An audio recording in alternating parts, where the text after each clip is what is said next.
Before investing time or money into any IT service provider, it's important to know what you're really getting.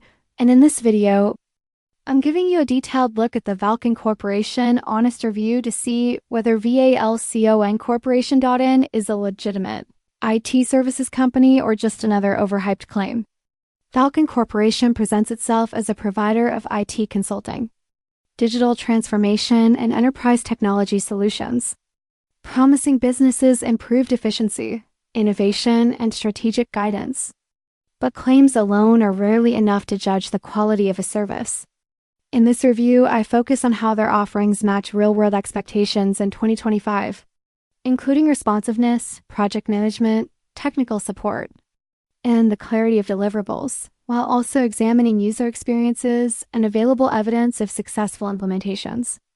While the company does provide basic IT consulting and some digital services, the results are not consistently exceptional, and the marketing sometimes gives an impression of more capability than what can be verified. There are no obvious red flags to suggest that Valcon Corporation.in is a scam, but the lack of publicly available client reviews and case studies makes it difficult to fully validate every claim.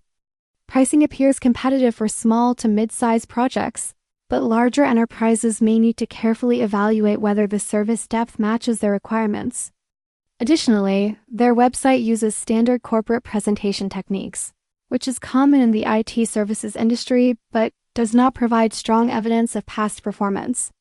Overall, Valcon Corporation seems functional and real, but buyers should maintain realistic expectations and conduct their own due diligence before committing to major projects. This review aims to provide a balanced perspective, highlighting that while Valcon Corporation is not a fraud, it may not always meet the high expectations set by its marketing, and understanding this can help businesses make informed decisions in 2025.